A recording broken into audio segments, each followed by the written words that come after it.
In this video, I am going to interface a push button with Arduino. So let's get started. First of all, let's see about the code. Now, I have assigned pin number 13 to a variable named LED pin.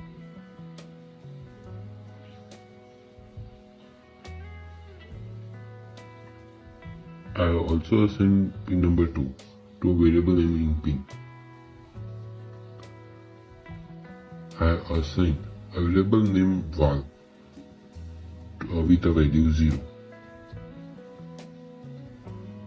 These all the variables are of int data type. Now what will be in the setup?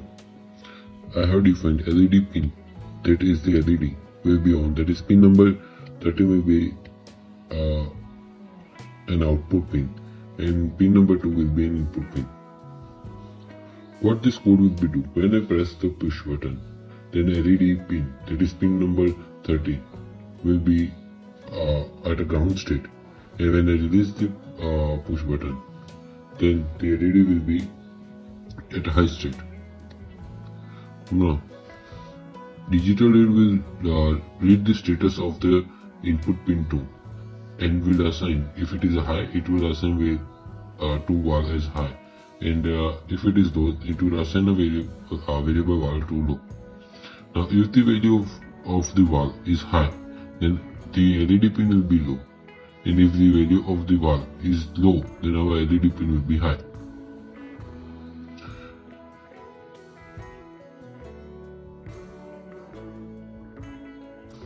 Let's compile the code.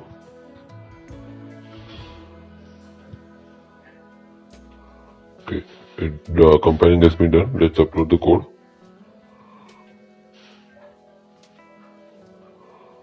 Be sure to click the port COM8 and board to Arduino Uno.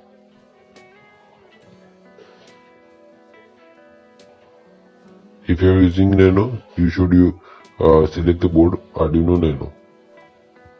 Yes, now the code is uploaded. Let's go through the video. See, the 13 number LED will be on. I am pressing the push button, the LED comes off, and when I release the push button, the LED will turn on. See. Again I press the push button, the LED will be off, and when I release the push button, it will be on. Thanks for watching. Don't forget to subscribe.